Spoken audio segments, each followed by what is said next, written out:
পড়ুয়া থেকে আমি রিনা। আমি আজও পুজো সংখ্যার একটি বই থেকে গল্পটি পড়ছি, একটু ছোট গল্প যেরকম আমি পড়ি।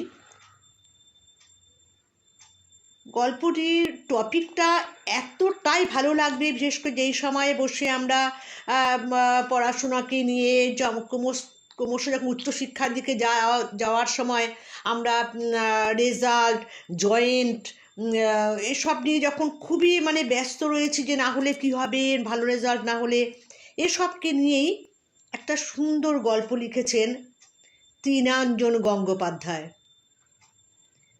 গল্পের নাম উচ্চশিক্ষা। আশা করি সবার ভালো লাগবে গল্পটি। পার্ক স্ট্রিট আর জওহরলাল নেহেরু রোডের সংযোগস্থলে বহুতলের মতো মেঘ জমেছে। সেদিকে তাকিয়ে অমলিনের মনে হচ্ছে বৃষ্টি নামবে না, আকাশ যেন ভেঙে পড়বে তার মাথার উপরে। আর এটাও মনে এলো তাই পড়ুক। অসময়ে বেরিয়ে এসেছে অফিস থেকে বাড়ি যাবে বলে, মন বলে উঠল বাড়ি যেন তার না ফেরাই হয়। কিছুক্ষণ আগে এই বছরেরই উচ্চ মাধ্যমিকের ফলাফল বেরিয়েছে। অফিসে নিজের মনিটরে ছেলের রেজাল্ট দেখেছে অমলিন। তারপরেই ডুবে গেছে হতাশার এক ঘূর্ণিতে। সায়েন্স গ্রুপে পেয়েছে 53%, ইংরেজিতে 42, বাংলায় পেয়েছে 51।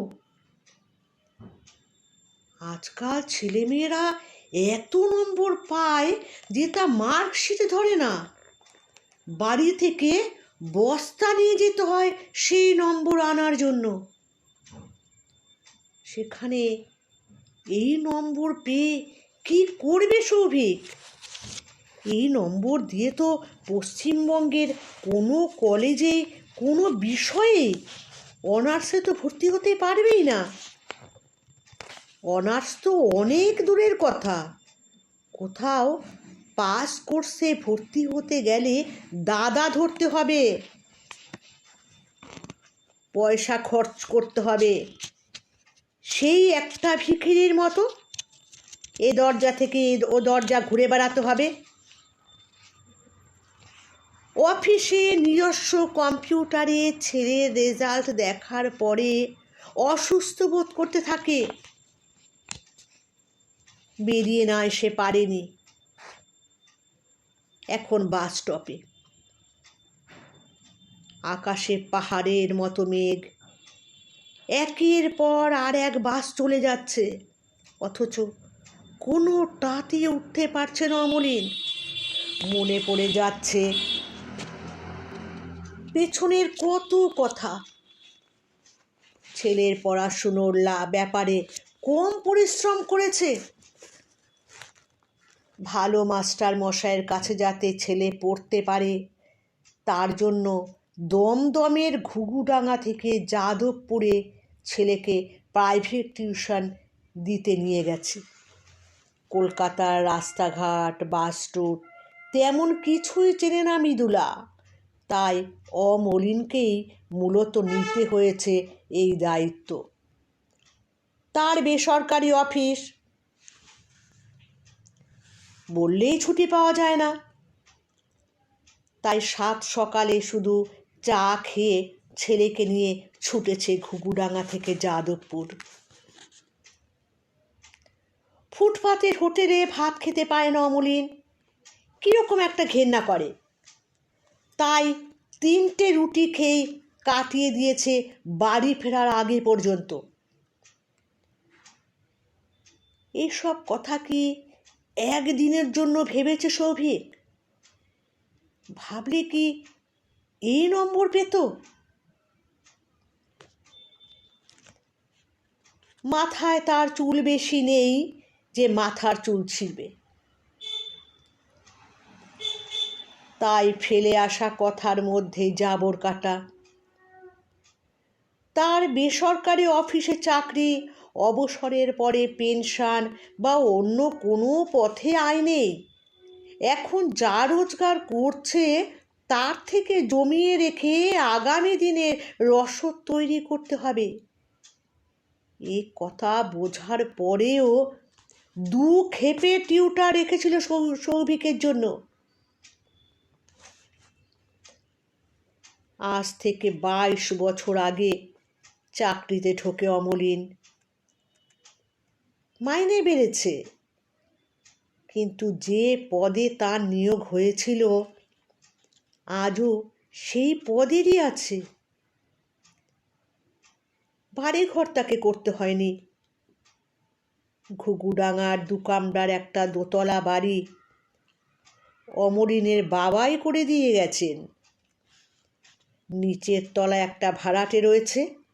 বাজারে খুব একটা ধার বাকি নেই। জীবন তার চলেই যায়, কিন্তু সামান্য দৌড়োয় না।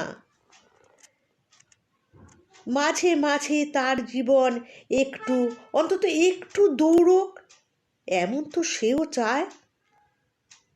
একটু ভালো মন্দ খাওয়া, একটু ভালো পোশাক, 1 রাত 2 দিনের জন্য দীঘা বা মন্দারমণি। এইভাবে গত 20-22 বছরে তার জীবন কি একটু এইরকম দৌড়িয়েছে? কই, মনে পড়ে না তো। কি করে মনে পড়বে?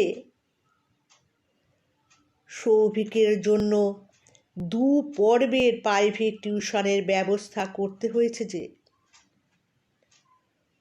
দুটো রাস্তায় যে খোলা রাখতে চেয়েছে।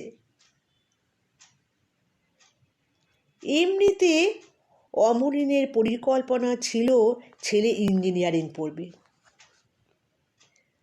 ডাক্তারির কথা মাথায় আনেনি। ওখানে সুযোগ পাওয়া অনেক কঠিন। ছেলে পড়াশোনার প্রতিটি ধাপে ছেলের সঙ্গে পথ হেঁটেছে সে। ছেলের মেধা সে জানে, ডাক্তারিতে ও পারবে না, কিন্তু ভালো করে খাটলে ইঞ্জিনিয়ারিংয়ে সুযোগ পেয়ে যেতে পারে।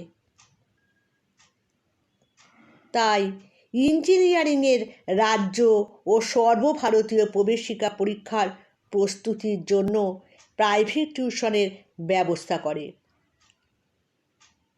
আবার দ্বিতীয় পথও খোলা রাখে। যদি কোনো কারণে ইঞ্জিনিয়ারিংয়ের প্রবেশিকার ভালো ফল না হয়, তবে তো জেনারেল লাইনেও পড়তে হবে। আর বিভিন্ন জনের সঙ্গে কথা বলে বুঝতে পেরেছিল এই দুটো দিকের জন্য একই শিক্ষকের কাছে পড়ানোটা কার্যকরী হবে না। তাই গার্ডারের মতো টেনে বড় করতে হয়েছে পকেটের টাকা। আর আজ সে গার্ডারটাই ছিঁড়ে গেল। ঝড় যতই জোরে বয় না কেন, গতি তার কমে। মনে একটু জোর আনার চেষ্টা করল অমলিন। এখনই ভাবছে কেন সব শেষ হয়ে গেছে? এখনো তো পশ্চিমবঙ্গে জয়েন্ট এন্ট্রান্স আর যেই মেইনের রেজাল্টও এখনো বেরোয়নি। সেখানেও তো ভালো কিছু হতে পারে। আর তার তো ইচ্ছা ছেলে জেনারেল লাইনে না পড়ে ইঞ্জিনিয়ারিং পড়ুক। এই ইচ্ছের একমাত্র কারণ একটা নিশ্চিত ভদ্রস্থ চাকরি। ইঞ্জিনিয়ারিংয়ের 8টা সেমিস্টার শেষ হওয়ার আগেই 7ম সেমিস্টারের শেষেই বিভিন্ন কোম্পানি কলেজগুলো এসে ক্যাম্পাসিংয়ের মাধ্যমে নির্বাচন করে, তারপরে চাকরি দেয়। ছেলের চাকরির জন্য তাকে তার কাছে কৃপা প্রার্থীর মতো দাঁড়াতে হবে না। চাকরির অপেক্ষায় থাকতে থাকতে পাড়ার রকে বসে সৌভিককে তার পশ্চাৎ দেশ কাঠের তক্তা করে ফেলতে হবে না। এরকমও তো হতেও পারে। মনে জোর আনার জন্য এই সব কথা ভাবল অমলিন, কিন্তু পর মুহূর্তেই মেঘ আরও ঘন হলো ভাবনার গভীরে। যে সায়েন্স গ্রুপে 53% পেয়েছে সে জয়েন্ট এন্ট্রান্স বা যেই মেইনে কত ভালো রেজাল্ট করবে। ভালো রেজাল্ট বলতে তো প্রথম 5 বা 6,000-এর মধ্যে থাকা। এরপরে র্যাঙ্ক এলে সরকারি ইঞ্জিনিয়ারিং কলেজ তো দূরের কথা, ভালো বেসরকারি কলেজও তো পাওয়া যাবে না। এর পরেও কিছু কলেজ আছে, কিন্তু সেখানে ক্যাম্পাসিং কি হয় জেনে গেছে অমলিন। এখন চায়ের দোকানের থেকে ইঞ্জিনিয়ারিং কলেজ যেন বেশি। আর মনে জোর আনার জন্য যেটা ভাবলো, এই রেজাল্ট খারাপ হয়েছে তো কি হয়েছে, প্রবেশিকা পরীক্ষার ফল ভালো হবে, তাতেও তো কোনো লাভ হবে না। এখনকার নিয়ম হয়েছে প্রবেশিকা পরীক্ষার ফলের সঙ্গে উচ্চ মাধ্যমিক বা আইএসসির নম্বর যোগ করে পার্সেন্টাইল কষা হয়। সেই হিসেবে তো অনেক পিছিয়ে থাকবে সৌভিক। তাহলে এত চাপ সহ্য করতে না পেরে বাড়ি ফিরবে বলে অফিস থেকে বেরিয়ে এসেছে। কিন্তু এই মুহূর্তে মনে হচ্ছে সে যেন বাড়ি ফিরতে না পারে, তার দেহটা যেন শ্মশানে চলে যায়। এই জীবনের মতো সে বেঁচে যাবে। যে মরে যায় সেই বেঁচে যায়, আর যে বেঁচে থাকে সেই তো মরে যায়। কিন্তু এত কথা ভাবার পরেও ঝড়ে গোত্তা খাওয়া একটা পাখির মতো বাড়ি ফেরার বাসে উঠল অমলিন।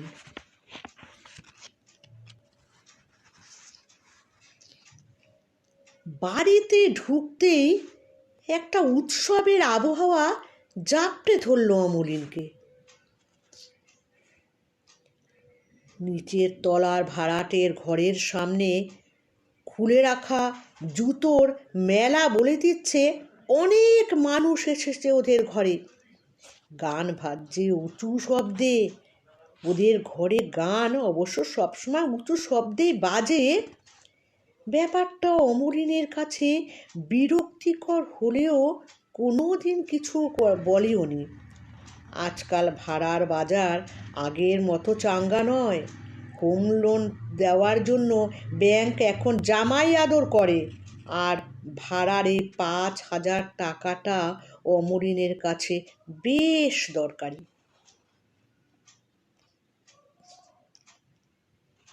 কিন্তু আজ ওই উঁচু শব্দের গান অমলিনের কানে হুল ফোটালো। বেশ দ্রুত পায়ে উপরে উঠে এলো। এসে অমলিন ঝেঝে মৃদুলাকে বলল, নিচের তলা কি হচ্ছে এসব? অমলিনের ঝাঁচটাকে বিশেষ পাত্তা না দিয়ে মৃদুলা বলল, তাড়াতাড়ি ফিরে এলে যে, শরীর খারাপ? অমলিন আগের থেকেও ছেঁচে উঠল, যেটা জিজ্ঞাসা করছে সেটা উত্তর দাও। বেশ অবাক হয়ে তাকালো মৃদুলা। তারপর অবাক হওয়াটা মুছে দিল এক গাল হাসি দিয়ে। বলল, নিচে দিলীপ বাবুর ছেলে অশোকের একটা প্রজেক্ট নিউ টাউনে অনেক দিন আটকে ছিল, আবার শুরু হচ্ছে।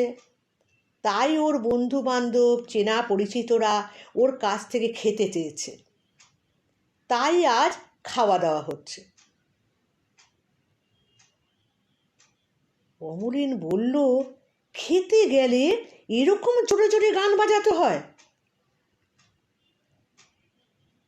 মৃদুলা হাতের কাজে ব্যস্ত থেকে খুব স্বাভাবিক স্বরে বলল, তোমার ওই আস্তে জোরে এইসব কথা এখন রাখো, তাড়াতাড়ি হাত মুখ ধুয়ে এসো, ওরা অনেক খাবার পাঠিয়েছে।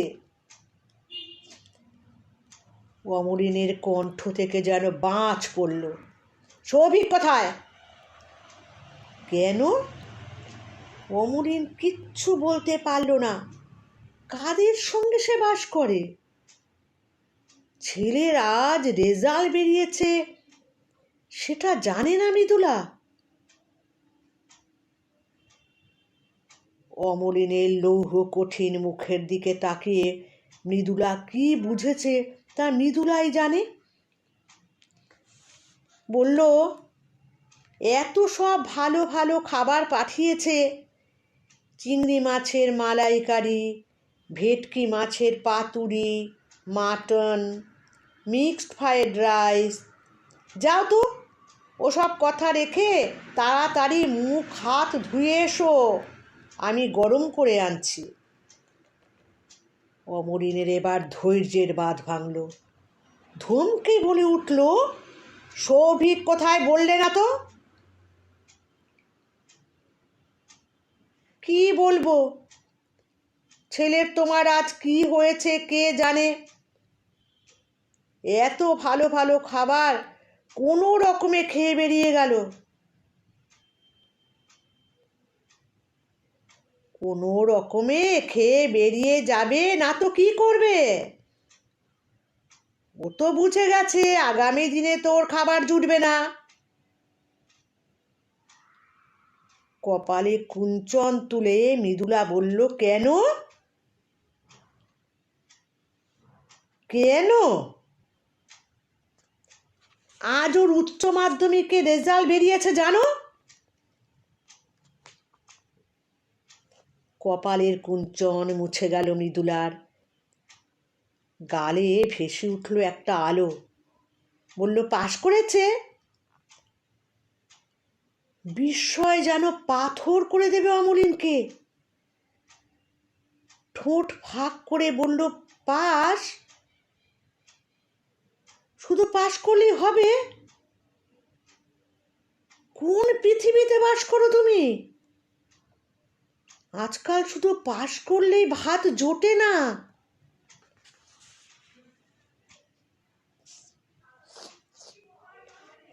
এই কথায় বিন্দু মাত্র দমে গেল না মৃদুলা। হেসে বলল, রাখো তো তোমার কথা। এই যে নিচের তলায় দিলীপ বাবুর ছেলে অশোক ক্লাস 8 পাসও নয়, কত দূর উঠেছে বলো তো? সেখানে আমাদের ছেলে উচ্চ মাধ্যমিক পাশ করে গেল। তোমার না সব ব্যাপারে দুশ্চিন্তা করাটা একটা স্বভাব হয়ে দাঁড়িয়েছে এখন। এবার যেন রাগ করতেও ভুলে গেল অমলিন। কিরকম এক ঝিমিয়ে পড়া স্বরে বলল, তুমি জানো অশোক কি করে? কি করে? দালালি, ও একটা দালাল।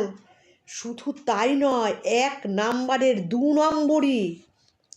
একই জমি 2বার 3বার বিক্রি করেছে। জলা জমি বুঝিয়ে ফ্ল্যাট বাড়ি উঠছে, সেই সব বিক্রি করছে। আদালত পরে রায় দিচ্ছে ভেঙে ফেলার। তাদের ও বলছে প্রমোটার ওকে আগে কিছুই জানায়নি, ও কিছুই জানে না।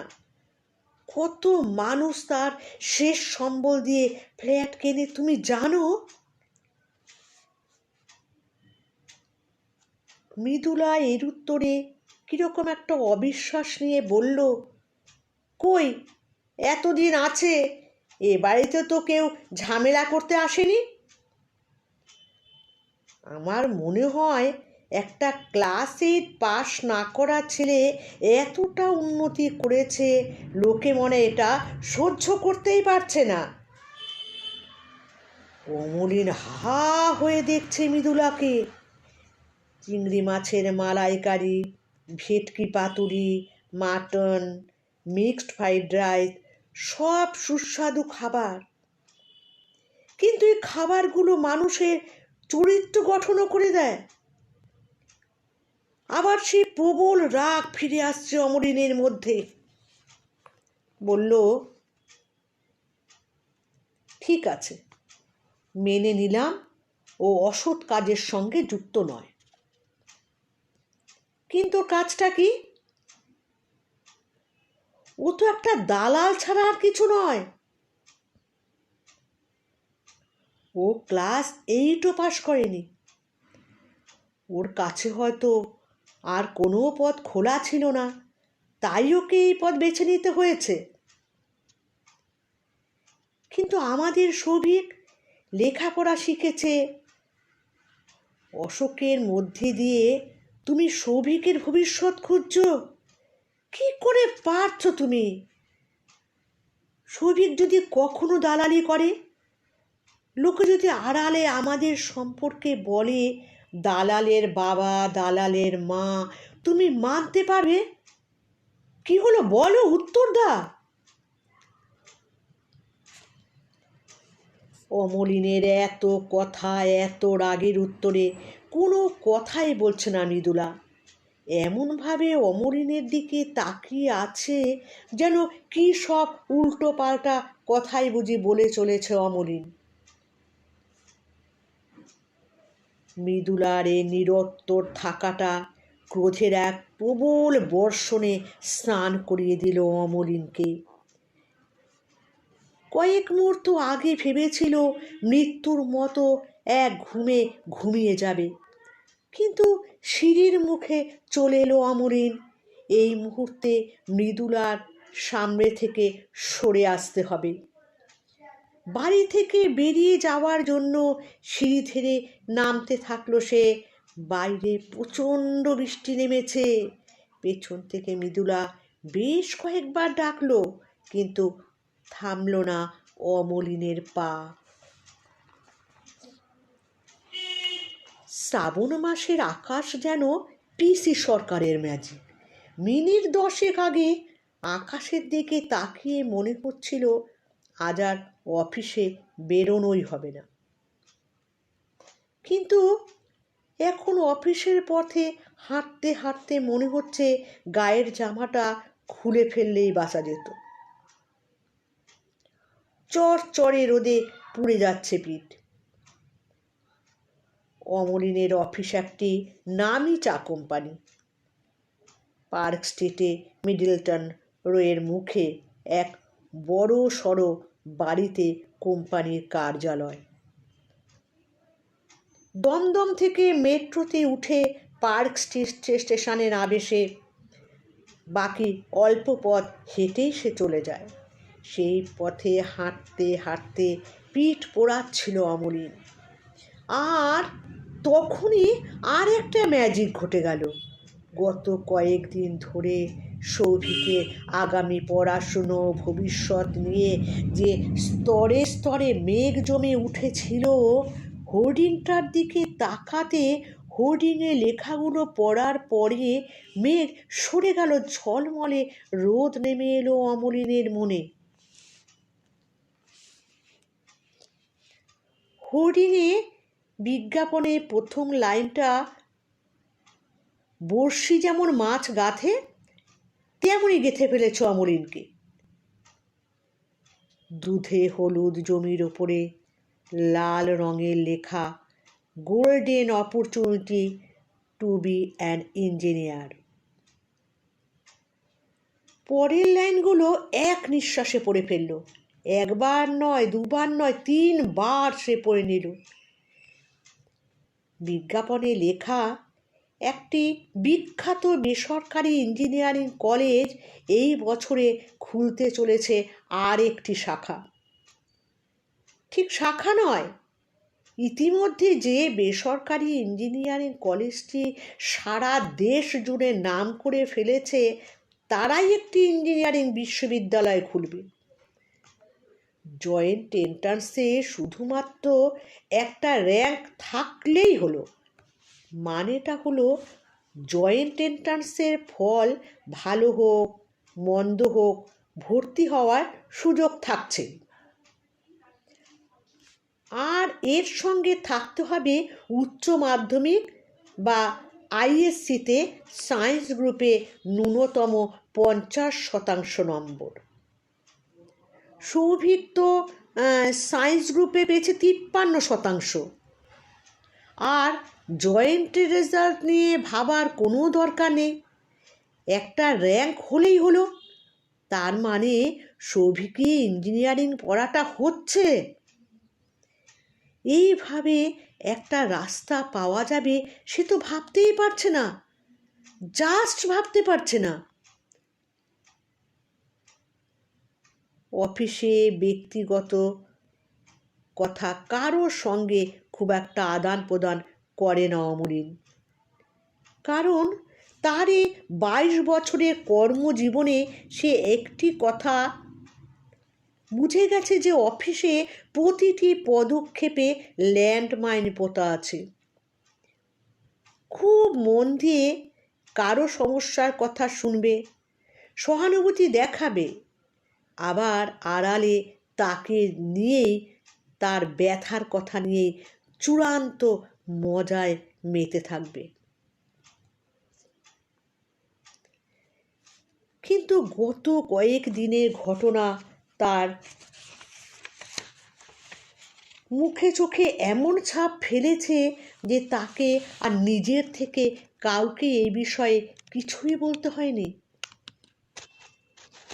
অনেকেই কিছু কিছু আন্দাজ করেছে, তাও কারোর সঙ্গে এই বিষয়ে সে আলোচনা করেনি। শুধুমাত্র সুপ্রতীকদার সঙ্গে কিছু কথা সে বলেছে, তার থেকে বছর 4 সিনিয়র। তার এই দীর্ঘদিনের কর্মজীবনে অমলিন একটি কথা বুঝেছে, এই একটি মাত্র মানুষ যে তার উপকার না করলেও অপকার কখনোই করবে না, আর যেটুকু পারে কার্যকরী বুদ্ধি সে দেয়।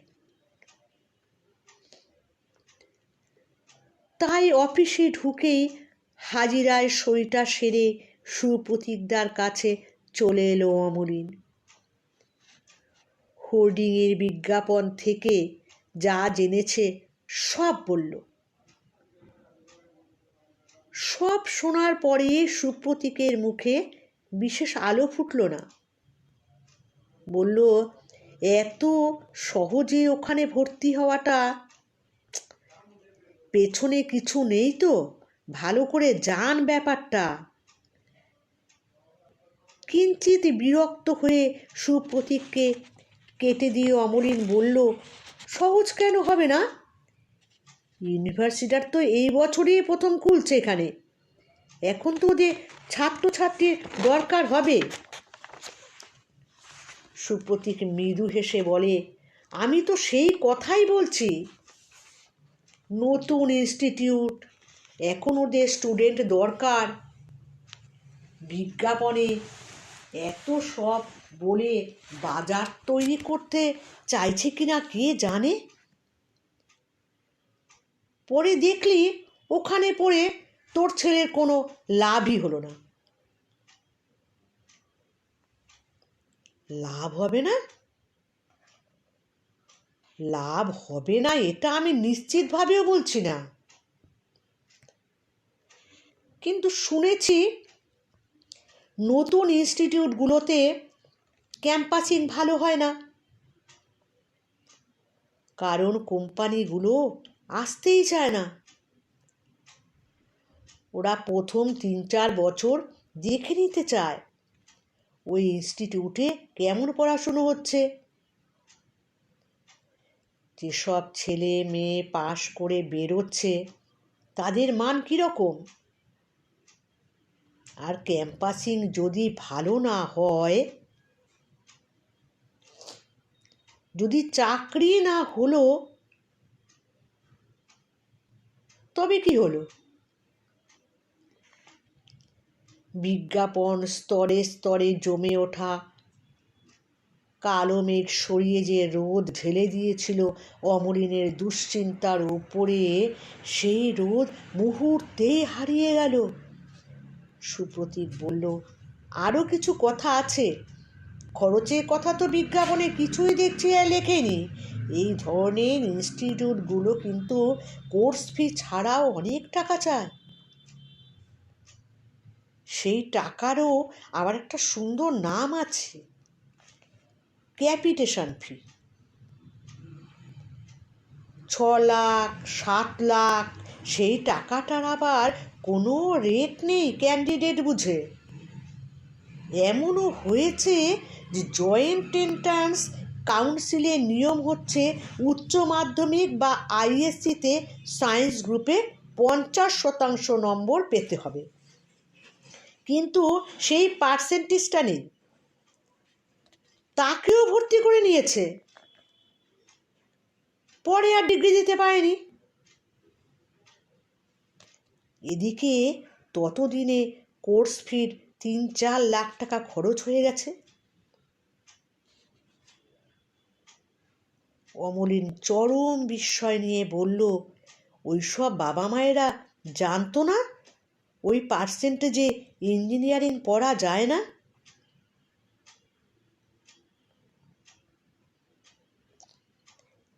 এখন তোর মাথার অবস্থা কি তুই বুঝছিস না? এরকম অবস্থা তো অনেকেরই হয়। ইনস্টিটিউট যদি বোঝায় আমরা ঠিক ডিগ্রি পাইয়ে দেব, তা সেই বাবা মায়েরা হাড়ি কাঠে গলা বাড়িয়ে দেবে না? আকাঙ্ক্ষা দুশ্চিন্তা আছে বলেই না এরা ফাঁদ পাততে পারছে।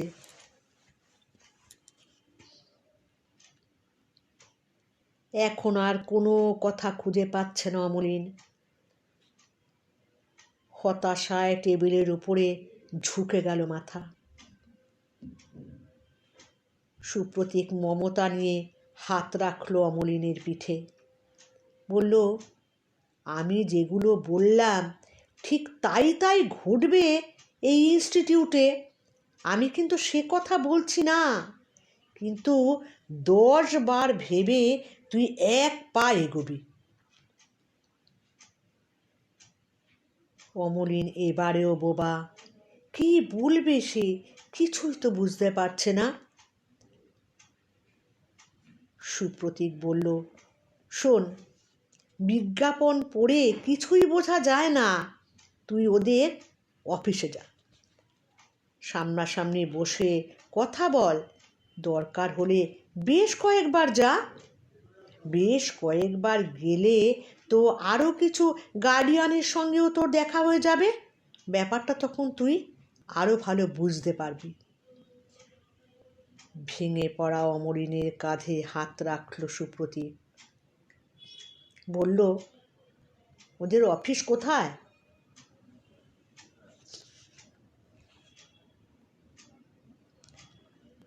আঠা দিয়ে অমলিনের ঠোঁট দুটোকে যেন আটকে দিয়েছে।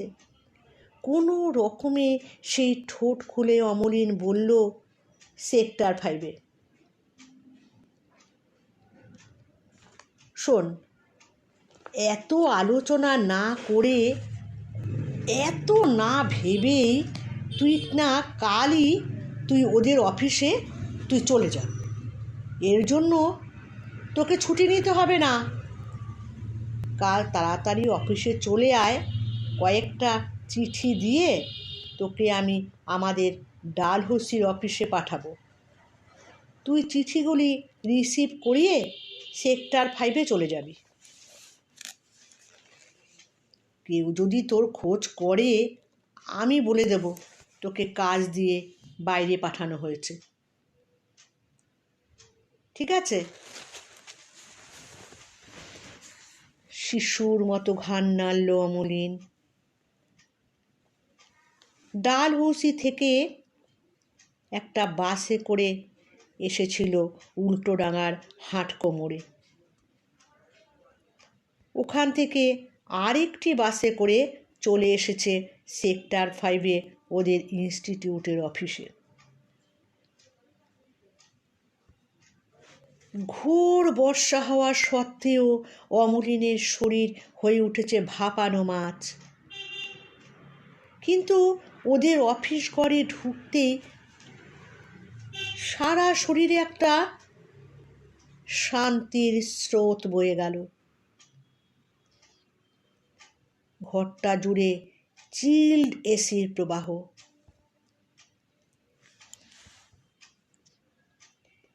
কিন্তু কয়েক মুহূর্তের মধ্যে অমলিন বুঝল চিল্ড এসির প্রবাহ নয়, সামনে যে বসে আছে, যার সামনে সে বসে আছে, সেই তার শরীরের শান্তির স্রোত বইয়ে দেওয়ার কারণ।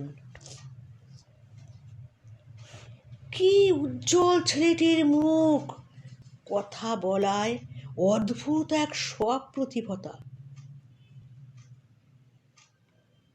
কিছু কিছু মানুষ আছে যাদের সঙ্গে কথা বললে ভেতরে অদ্ভুত এক আস্থা, অদ্ভুত নির্ভরতা তৈরি হয়ে যায়। ছেলেটি যেন তাই। সৌভিকের উচ্চ মাধ্যমিকের রেজাল্ট অনলাইন থেকে ডাউনলোড করে প্রিন্ট করিয়ে নিয়েছে সে। জয়েন্ট এন্ট্রান্সে র্যাঙ্ক কার্ডের একটা হার্ড কপিও এনেছে, যদিও সেই র্যাঙ্ক কার্ড কাউকে দেখানোর মতো নয়। ইঞ্জিনিয়ারিংয়ে ভর্তি হওয়ার জন্য র্যাঙ্ক এসেছে 62,231। বি ফার্মের জন্য 59,102।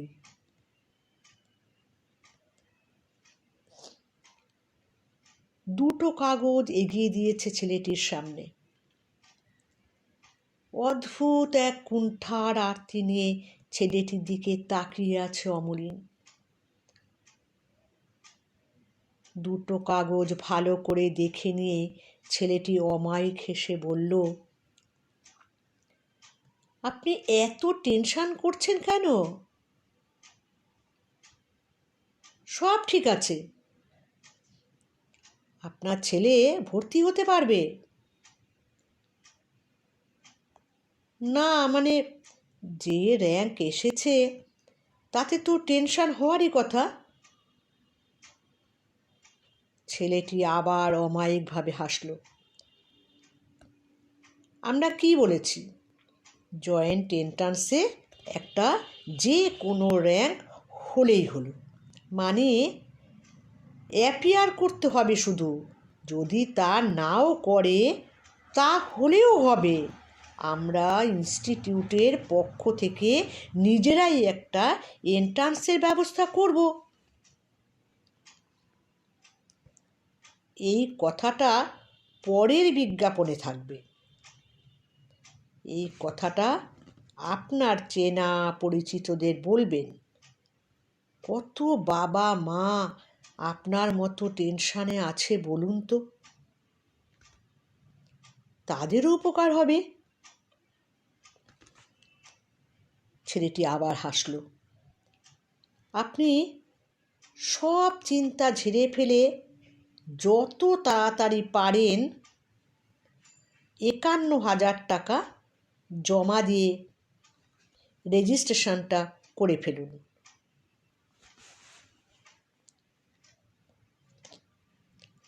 বুঝতেই তো পারছেন এরকম অফার কেউ দেবে না, ফলে খুব হ্রাস হবে।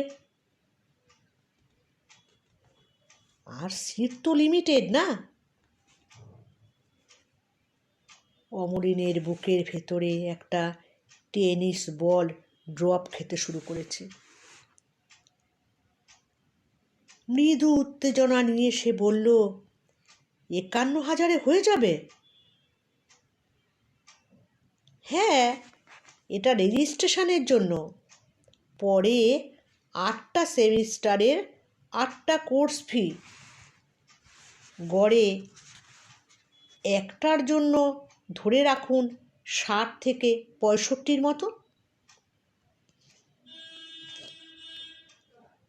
অমলিন মনে মনে পুরো হিসাবটা কষছিল, তাই কয়েক মুহূর্ত সে নীরব। ছেলেটি কি বুঝেছে কে জানে। বলল, আপনি টাকার চিন্তা করছেন তো? ও চিন্তা করবেন না, সে ব্যবস্থাও হয়ে যাবে, আমরাই লোনের ব্যবস্থা করে দেব। না না, আমি সে চিন্তা করছি না। সেমিস্টারের কোর্স ফি জোগাড় হয়ে যাবে। আমি জানতে চাইছি শুরুর টাকাটা, মানে এটা 51 দিলেই তো হবে? হ্যাঁ, আপনাকে তো বললামই। আমার কথা বিশ্বাস হচ্ছে না?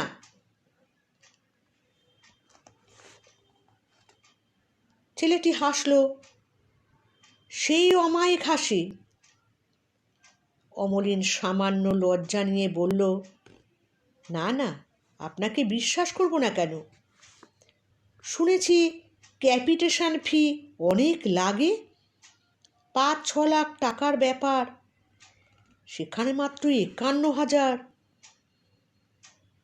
তাই আর কি। ছেলেটি আবার হেসে উঠল। ছি ছি, এটাকে ক্যাপিটেশন ফি বলছেন কেন? এটা ফিউচার ডেভেলপমেন্ট ফি। আমাদের মোটো ফিউচার ফর এভরিওয়ান। আমরা ব্যবসা করতে আসিনি, ছেলে মেয়েদের ভবিষ্যৎ গড়তে এসেছি স্যার। অমলিন আগের থেকেও লজ্জা পেয়ে গেল। বলল, ঠিকই তো, ঠিকই তো। আর একটা কথা জিজ্ঞাসা করি, আপনাদের এখানে ক্যাম্পাসিং কেমন হবে? খুব ভালো হবে। না, নতুন ইনস্টিটিউট তো, শুনেছি নতুন ইনস্টিটিউটগুলোতে কোম্পানিগুলো আসতে চায় না। সেই হাসি। ছেলেটি বলল, সেটা তো আপনার ভাবনা নয়, সেটা তো আমাদের দায়িত্ব। খুব ভালো ক্যাম্পাসিং করাবো আমরা। আপনার ছেলে চাকরি পাবেই পাবেই। অমলিনের বুকের ভেতরে যে টেনিস বলটা ড্রপ খেতে শুরু করেছিল, সেটা এখন এত জোরে ড্রপ খাচ্ছে যেন মুখ দিয়েই বেরিয়ে আসবে। ছেলেটি এবার হাসল না,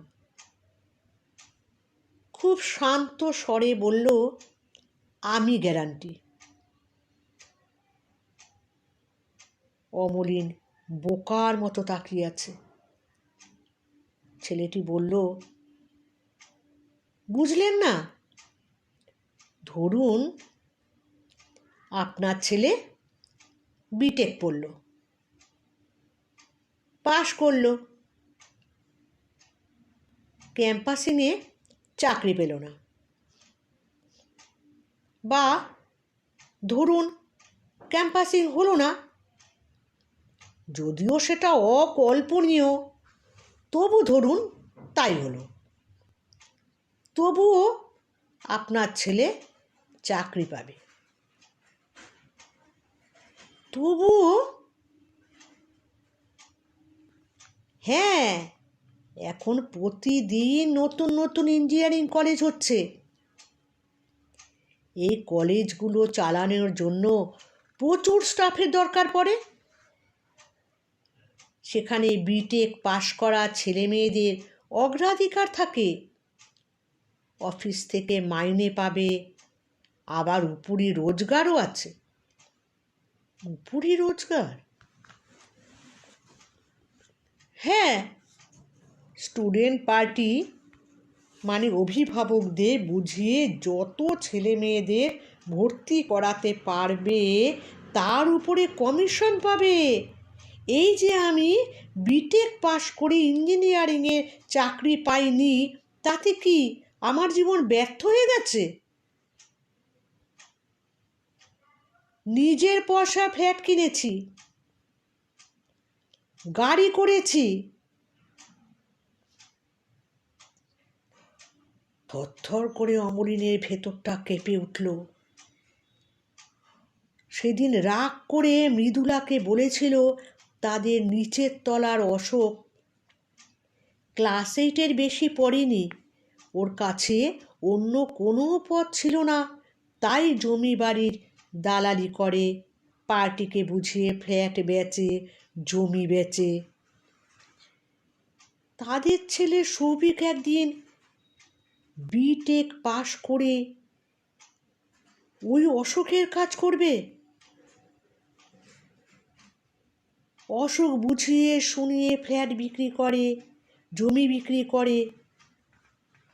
সৌভিকও বোঝাবে, বুঝিয়ে শুনিয়ে শিক্ষা বিক্রি করবে, যেমন এই ছেলেটি করে। কয়েক মুহূর্ত আগে ছেলেটির মুখের দিকে তাকিয়ে কত না শান্তি পাচ্ছিল অমলিন। এখন ওই মুখের দিকে তাকাতেই পারছে না, জাস্ট তাকাতে পারছে না। তাকালে যে অশোকের মুখটা সে দেখতে পাচ্ছে। কেমন লাগলো গল্পটি? শিক্ষা নিয়ে কত কিছু আমরা যারা পড়াচ্ছি বা ভবিষ্যতে যারা পড়াতে চলেছে, আরও বেশি টাফ কম্পিটিশান চলছে, তাদের তো সত্যি কথায় চিন্তারই ব্যাপার। শুধু চিন্তা করে কিছুই তো হবে না, এভাবেই এগোতে হবে সবাইকে। আশা করি ভালো লাগবে। ইউটিউবে প্লিজ গল্প শুনবেন আমার গল্পগুলো, আর পারলে সাবস্ক্রাইব তো করবেনই, সবাইকে শেয়ারও করবেন। আজকের মতো নমস্কার, বিদায়।